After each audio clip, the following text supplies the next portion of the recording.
Israel, America और Iran के साथ जंग में रूस पूरी तरह से ईरान के साथ एक तरह से खड़ा नजर आया है। इस जंग में जो मजबूती दरअसल ईरान को मिली वो चीन और रूस जैसे बड़े मुल्कों की तरफ से जो एक बड़ा सहारा ईरान को मिला, इसकी वजह से ईरान कहीं ना कहीं पूरी मजबूती के साथ इस जंग में खड़ा रहा।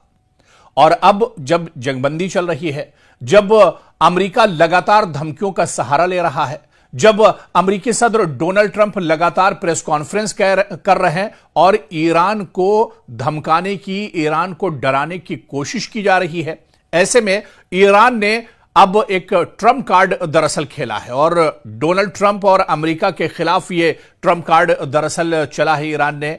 और वो ट्रंप कार्ड दरअसल ये है कि जहां अमेरिका ये चाहता था कि पाकिस्तान के जरिए से पाकिस्तान को सालिस बनाकर इस मसले को हल किया जाए, ईरान को बातचीत की टेबल पर लाया जाए, वहीं पर ईरान ने यह साफ कर दिया है। ईरान के वजीर खारजा दरअसल इस्लामाबाद पहुंचे थे, अब्बास अराक्ची, और वहां पर उन्होंने साफ कर दिया कि अमेरिका के साथ यानी आमने सामने अब कोई डील अमेरिका के साथ नहीं होगी। यानी ईरान चाहता है, क्योंकि ईरान को अमेरिका पर भरोसा नहीं है और शुरू से अमेरिका ने भी ईरान को अपने कॉन्फिडेंस में नहीं लिया है, लगातार धमकियों का सहारा दरअसल डोनाल्ड ट्रंप ले रहे हैं। इसी वजह से अब ईरान ने भी आगे से चलते हुए यह साफ कर दिया है कि अमेरिका के साथ आमने सामने की अब कोई बातचीत ईरान दरअसल नहीं करेगा, कोई समझौता, कोई डील अब अमेरिका के साथ आमने सामने नहीं होगी, बल्कि अब अगर कोई डील होगी तो वो सालिस के जरिए से होगी।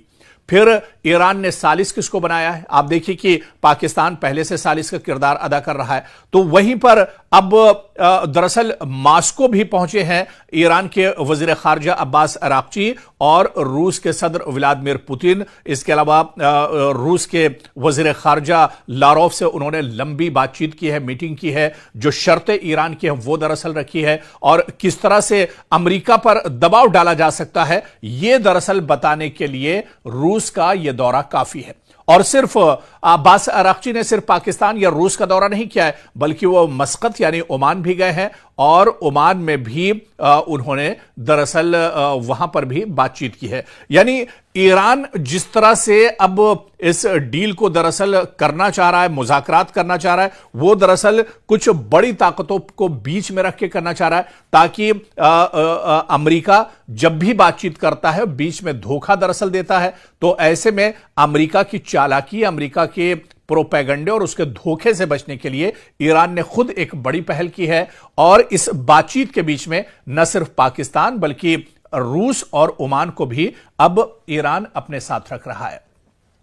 और इसी वजह से आप देखिए कि हंगामी तौर पर ईरान के वजीर खारजा अब्बास अराक्ची ने इस्लामाबाद, मास्को और इसके अलावा मस्कत का दौरा किया और यह हंगामी दौरा है, जहां पर रूस के सामने, पाकिस्तान के सामने और ओमान के सामने उन्होंने अपनी जो डील है, जो शर्तें हैं, वो एक तरह से रख दी है। और ईरान ने यहां पर भी साफ कर दिया है कि अमेरिका के साथ कोई आमने सामने की बातचीत नहीं होगी, क्योंकि अमेरिका पर भरोसा नहीं किया जा सकता है। इस वजह से अब जो बातचीत होगी वो दरअसल रूस के साथ मिलकर होगी, ओमान के साथ मिलकर होगी और पाकिस्तान जब टेबल पर होगा तब यह बातचीत होगी। यानी ईरान यह चाहता है कि सालिस के साथ यह एक बातचीत की जाए, ताकि अमेरिका फिर अपने किए हुए किसी वादे से पीछे न हटने पाए, अमेरिका कोई प्रोपेगेंडा ना करने पाए। इस वजह से दरअसल ईरान ने यह ट्रंप कार्ड एक तरह से चल दिया है। और अब कहीं ना कहीं जिस तरह से अब्बास अराक्ची ने इस्लामाबाद, उसके बाद मास्को और फिर मस्कत का दौरा किया है,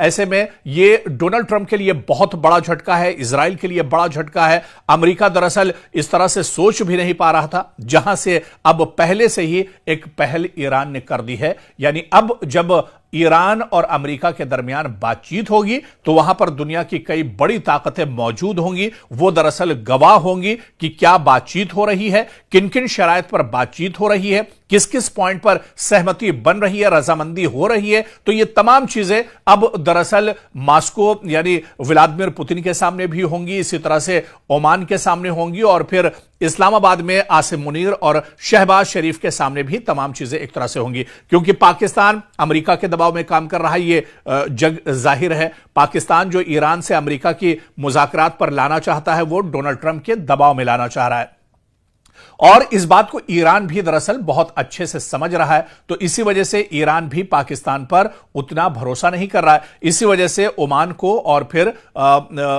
रूस को एक तरह से ईरान ने अब इस बातचीत के बीच में डाला है, यानी अब ये सालिस का किरदार अदा करेंगे। ऐसे में अब डोनाल्ड ट्रंप दरअसल तिलमिलाए हुए हैं, बहुत परेशान हैं, क्योंकि रसा जैसी बड़ी ताकत अब कहीं ना कहीं इस बातचीत में शामिल हो रही है। तो ऐसे में अब डोनाल्ड ट्रंप का अगला कदम क्या होता है, अमेरिका का अगला कदम क्या कुछ होगा, यह देखना बहुत अहम होगा। लेकिन बातचीत में भी एक तरह से ईरान ने मैदान कहीं ना कहीं मार लिया है। मशरिक़ वस्ता में हालात भले ही पटरी पर लौट रहे हों, लेकिन कशीदगी अभी भी बरकरार है, क्योंकि मुस्तकिल जंगबंदी हुई नहीं है। सिर्फ और सिर्फ एक तरह से अभी कहीं ना कहीं सीज फायर चल रहा है, यानी वक्ती तौर पर जंगबंदी का दौर चल रहा है। लेकिन इस बीच ईरान ने अमेरिका को बहुत बड़ी वार्निंग दी है। ईरान लगातार दरअसल बातचीत करना चाह रहा है, बातचीत के टेबल पर आना चाह रहा है, और ऐसे में वो चाह रहा है कि अमेरिका भी खुले दिल के साथ आए, क्योंकि अभी तक जो बातचीत हुई है उसमें अमेरिका की नीयत दरअसल साफ नहीं दिख रही है, और अमेरिका भी दरअसल इजराइल के दबाव में ये तमाम चीजें कर रहा है। डोनाल्ड ट्रंप के जो बयानात हैं उससे भी यह जाहिर हो रहा है कि अमेरिका की कहनी और करनी में दरअसल फर्क है, और इसे ईरान दरअसल बहुत अच्छे से समझ रहा है। और इस बीच आपको बता दें कि ईरान ने अब एक तरह से बड़ा हमला अब अमेरिका पर किया है, डोनाल्ड ट्रंप पर किया है, और ईरान के वजीर खारजा अब्बास अराक्ची ने साफ साफ अंदाज में दो टूक अल्फाज में कहा है कि ईरान दरअसल किसी तरह की पाबंदी, किसी तरह की धमकी, किसी तरह की जोर जबरदस्ती से डरने वाला नहीं है, क्योंकि ईरान दरअसल पहले ही पिछले 40 सालों से लगातार इस तरह की पाबंदियों को झेलता रहा है। तो ईरान दरअसल इन तमाम चीजों का आदी रहा है, और ईरान पर इन तमाम चीजों का कोई असर पड़ने वाला नहीं है। आप लाख पाबंदियां ईरान के ऊपर लगा लीजिए, लाख तरीके से उस पर दबाव बना लीजिए, लाख धमकियां आप दे दीजिए, लेकिन ईरान पर इसका कोई असर नहीं होगा। और इस बीच ईरान के वजीर खारजा आराक्ची ने कहा है कि अगर अमेरिका हद से आगे बढ़ता है तो फिर आखिरी जो बड़ा दांव होगा वो ईरान खेलने पर एक तरह से मजबूर हो जाएगा। फिर ईरान जो अभी तक अपने असलहे और अपना गोला बारूद ईरान ने छुपा कर रखा है वो भी एक तरह से निकलकर सामने आएगा। जिस तरह से इससे पहले की रिपोर्ट में हमने आपको बताया था कि इंटर कॉन्टिनेंटल जो मिसाइल है आईसीबीएम, उसका तजुर्बा दरअसल अब ईरान कर सकता है, और ईरान की इस मिसाइल की जो रेंज है वो दरअसल वॉशिंगटन और न्यूयॉर्क तक भी पहुंचती है। और जो माहिरीन है वो मानते हैं कि यह हथियार बहुत खतरनाक और एक बड़ी ताकत दरअसल ईरान के लिए साबित हो सकता है। इसके अलावा जिस तरह से अमेरिका बार बार न्यूक्लियर पावर की बात करता रहा है, हालांकि ईरान का यह कहना है कि न्यूक्लियर पावर अगर उसके पास एक तो है नहीं, और अगर वो उस पर काम कर रहा है तो अपनी हिफाजत के लिए कर रहा है। ऐसे में ईरान के वजीर खारजा अब्बास अराक्ची ने कहा है कि अगर जरूरत पड़ी तो न्यूक्लियर जो असलहा और गोला बारूद है उस पर भी एक तरह से ईरान काम करेगा, और जरूरत पड़ी तो वो भी अमेरिका के ऊपर ईरान एक तरह से आजमा सकता है। अगर पानी सर के ऊपर चला जाता है तो फिर यह कदम ईरान उठाने पर एक तरह से मजबूर हो जाएगा। आप देखिए कि इस जंग में न तो जंग की हालत में ईरान अमेरिका से पीछे रहा है, मैदान में भी एक तरह से ईरान अमेरिका से कहीं पीछे नहीं रहा है। जहां पर अमेरिका और इजराइल ने बड़े पैमाने पर तेहरान और ईरान के दूसरे हिस्सों पर बड़े हमले किए, हजारों लोग मारे गए, बड़े पैमाने पर जानी और माली नुकसान हुआ, तो वहीं पर ईरान ने भी मुंहतोड़ जवाब दिया। मशरिक़ वस्ता में जहां भी ईरान का इंफ्रास्ट्रक्चर, ईरान का अमेरिका का जहां पर तंसीबात उनके हैं, उनके एयरबेस हैं, उनको बड़े पैमाने पर ईरान ने नुकसान पहुंचाया। इसके अलावा इजराइल के अंदर अलग अलग इलाकों में जो बड़े शहर हैं वहां पर ईरान ने बड़े पैमाने पर इजराइल को भी नुकसान पहुंचाया। तो जंग के मैदान में भी ईरान लगातार डटा रहा, और जब बारी मुज़ाकरात की और बातचीत के टेबल पर आई तो वहां पर भी ईरान एक तरह से अमेरिका और इजराइल के मुकाबले में 20 नजर आया। बातचीत में भी अमेरिका दरअसल पूरा प्रोपेगेंडे का सहारा लेता रहा, लेकिन ईरान पूरे खुले दिल दिल के साथ आया और इसी वजह से, क्योंकि अमेरिका के प्रोपेगेंडे की वजह से कहीं ना कहीं जो बातचीत है वो एक तरह से ईरान और अमेरिका के बीच में नहीं बन पाई। पहले दौर की बातचीत इस्लामाबाद में बेनतीजा रही, दूसरे दौर की बातचीत होने की उम्मीद थी लेकिन वो टेबल पर नहीं पहुंच पाए। लेकिन अब आगे से चलते हुए ईरान ने अमेरिका की जो चालाकी है उसे भांपते हुए ईरान ने इस बातचीत में रूस, ओमान और इसी तरह से पाकिस्तान को शामिल कर लिया है। और ईरान के वजीर खारजा अब्बास अराक्ची ने रूस, मस्कत और इसके अलावा इस्लामाबाद का ताबड़तोड़ दौरा किया है ताकि इसका असर अमेरिका पर पड़ सके। और इन्हीं दौरों के बीच में ईरान के वजीर खारजा अब्बास अराक्ची ने बड़ा बयान दिया कि अगर जरूरत पड़ी तो ईरान अपने सबसे खतरनाक हथियार का इस्तेमाल भी इस जंग में करेगा। ऐसे में दरअसल ईरान नहीं चाहता है कि जंग आगे बढ़े या जंग के जो असरात हैं वो पूरी दुनिया पर हों। ऐसे में अमेरिका को बातचीत के टेबल पर आना चाहिए। खुले दिल से अगर बातचीत होगी, किसी तरह की कोई बदनीयती नहीं होगी अगर बातचीत में, तो वो बातचीत करने के लिए तैयार है। जो शराइत ईरान की है, अमेरिका उन शराइत को मान ले तो बात एक तरह से बन सकती है। तो ऐसे में एक बार फिर से ईरान ने अमेरिका को बड़ी वार्निंग दी है और कहीं ना कहीं इस वार्निंग की वजह से जो अभी तक की सूरत हाल रही है, इन तमाम चीजों को देखते हुए यह कहा जा सकता है कि इस जंग में ईरान अभी भी कहीं ना कहीं एक मजबूती के साथ खड़ा है। लेकिन आगे का रद्द अमल, आगे का एक्शन प्लान जो है अमेरिका का क्या कुछ होगा, यह देखना बहुत अहम होगा। ईरान के वजीर खारजा अब्बास अराक्ची दरअसल लगातार इस वक्त दौरों पर हैं। जी हां, अब्बास अराक्ची क्योंकि अभी जंगबंदी चल रही है इजराइल, अमेरिका और ईरान के बीच में, और इस बीच जो इशारा दरअसल अमेरिका की तरफ से मिला था या ईरान की तरफ से मिला था कि बातचीत का दौर शुरू होगा। हालांकि बातचीत तो शुरू नहीं हो पाई, मुज़ाकरात शुरू नहीं हो पाए, लेकिन अब ईरान ने एक बड़ी पहल की। और जिस तरह से एक रिपोर्ट में भी हमने आपको बताया था कि ईरान के वजीर खारजा अब्बास अराक्ची 24 घंटे के अंदर दोबारा से इस्लामाबाद पहुंचे हैं और इस्लामाबाद में लगातार बातचीत का दौर चल रहा है। पाकिस्तान के जो आर्मी चीफ हैं और पाकिस्तान के वजीर आजम शहबाज शरीफ, उनके साथ लगातार ईरान का जो वफ्द है वो बातचीत कर रहा है। और फिर इस्लामाबाद से अब अब्बास अराक्ची रूस पहुंचे हैं और रूस में भी रूस के सदर व्लादिमीर पुतिन से वो मुलाकात करेंगे। और उनकी इस मुलाकात पर दरअसल पूरी दुनिया की निगाहें टिकी हुई हैं जब अब्बास अराक्ची रूस के सदर व्लादिमीर पुतिन से मुलाकात करेंगे।